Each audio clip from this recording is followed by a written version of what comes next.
This is what I took away from the episode. Listen carefully. A friend of mine was calling me, giving me a round by round scoop, and I was just on the phone with him. I'm like, okay, what's going on? He was like, Kel Brook just hit him with this shot. He hit him with a combination. Oh my God. He said he's exposing him. My best friend Darnell, he was like, he's exposing him. You know, from that point on, I just knew for sure if I can land those same shots, totally different story. You know, that's what I've been wondering. We've been hearing Golovkin, say that he likes to feel his opponent's power. He likes to take tough shots because he wants the Mexican style. But it's still a defensive flaw. No matter who you are, you're human. And I'm wondering, how is he going to react to a full-fledged, bigger, skilled middleweight hitting them with those shots? And I'll just point this out. Danny Jacobs is 32-1. You know his one loss. That very, very devastating, knocked out cold. He was going from this earth for a few seconds. Several seconds. That was in 2010. Nearly 7 years ago, in July of 2010. Nearly 7 years ago. He's won 12 straight fights. 10 fights since he had the cancer that was wrapped around his spine. That was messing with his movement. Now, of course, you know that HBO 24/7 has been kind of whack. They have this segment called Road to HBO 24/7 or Road to such and such. For example, Road to Kovalev versus Ward. It's not HBO 24/7. Remember the days of major fights where we would get 3 episodes of HBO 24/7 and they used to be lit?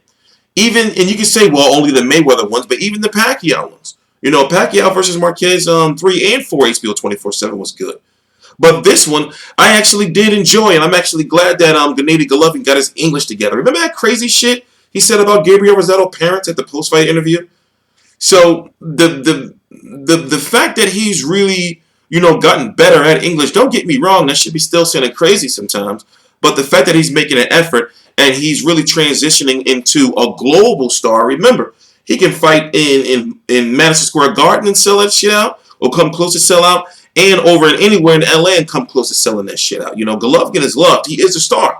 Danny Jacobs, very humble fighter, very smart fighter. Also, you can tell he has a very, very high ring IQ. Now, when it comes to Dimitri Pirog just knocked. Just he was outboxing him. Using those angles and shit. I actually watched that fight with a lot of my supporters or friends over on my Facebook page. We do film studies about we're going to do them every week on Tuesdays usually.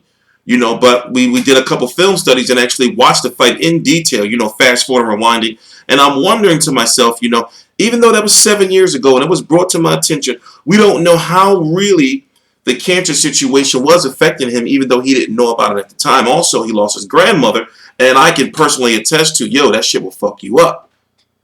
So, you have to factor that in, but at the same time, no matter how you slice it, this is boxing. And he's been knocked out before cold. So you have to ask yourself, can it happen again? Manny Pacquiao, even before Marquez, was knocked out before a stop. He got put to sleep. It can happen again. So I understand that we want to believe in Danny Jacobs, and I do believe in him, but he's got to go in there and he can't be afraid. Because a lot of fighters, they go in there and they be afraid of Golovkin by the time they get into the ring. He's got to go in there and he's got to try to smash his face. For example, let's go look at Gennady Golovkin's resume. Now, I'm not being critical of Gennady Golovkin. I'm the person you can come to and I'm going to tell this shit like it is.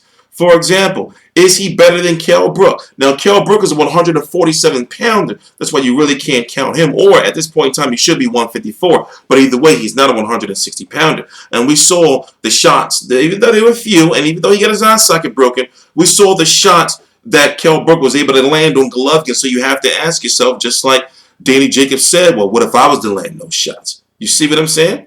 You got Dominic Wade. Dominic Wade is nowhere near better than Danny Jacobs. You got David Lemieux. David Lemieux is a pressure fighter, power puncher, but he's not as good as Danny Jacobs, in my personal opinion. You got Willie Monroe. Willie Monroe is a slick-moving fighter that can frustrate you, but at the same time, he got caught and he got stopped. and he didn't have the power to keep Golovkin off of him. Martin Murray, was at that point in time at 160 was done, but he's not better. Even though he should have beat Sergio Martinez in Argentina, he's not better than Danny Jacobs. Oh my God! Don't even mention Marco Antonio Rubio, Daniel Gill, Ousmane Adama. Curtis Stevens is just not as skilled as Danny Jacobs, even though they're from the same hood, ain't they? You got Matthew Macklin, Nobuhiro Ishida, Gabriel Rosado, and the list goes on. So Danny Jacobs does have a chance. It's all about his mentality when he gets into the ring. I don't like he's got to give Golovkin something to think about to keep him honest, and it's got to be plentiful. It's got to be a lot of it. So like I said, I'm just glad that these HBO 24/7s are not boring anymore, man. This one I actually enjoyed. Maybe it's because I'm back covering boxing again. Maybe that's what it is. I'm actually getting back into the flow of things. We're going to be covering all of this shit. I don't know if I'm going to the fight yet. As you know, I got sick. Or if you don't know, I was on my way to Thurman Garcia. The reason why I didn't make it to that because I got sick, so I can't afford to do that to myself again. So I'm perfectly comfortable with sitting home and watching this fight on pay-per-view because I want to enjoy it. But at the same time, I do want to be out there one day next week, and it's supposed to be a big snowstorm that may stop me to talk to Danny Jacobs at least once, or Golovkin. I've actually interviewed Danny Jacobs in the past, and he's actually watched the show. Shout out to Danny Jacobs. But at the same time, I'm going to keep that shit 100, bro. You got to go out there. You can't be bitching. You got to go out there and you got to try to fuck him up. People say, okay, well, Golovkin hasn't done anything, so why don't people say he's so good? The same way you'll say Errol Spencer's so good and he ain't done nothing. You see how that shit works? You see? The same people that say Golovkin ain't good because he do nothing, but yet you're saying Errol Spence can beat Kell Brook and Errol Spence ain't do nothing. So, let's keep the shit 100. Golovkin has shown us that he can cut off the ring. He's shown us that he has a punch variety. He's shown us that he has a nice jab. And if he does beat Danny Jacobs, I don't want to hear no shit about, oh, well, Danny Jacobs been knocked out before, so of course it was going to happen again. And also, if Danny Jacobs wins, I don't want to hear no shit about, oh, well, Golovkin was overrated in the first place. It is what it is, So what I'm going to do is you can check out my website. The link's right down below in the description box for the full episode of HBO 24/7, Golovkin versus Jacobs.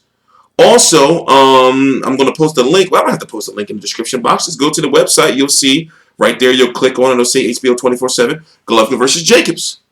I am T Street Controversy. This is T Street Controversy Live. It's been a long, hard road, but we're here now. And we're going to be covering every single major fight live. And we're going to be doing more videos than your fucking head is going to spin. Please subscribe. All the links to my social media right down below in the description box. T Street Controversy, T Street Controversy Live.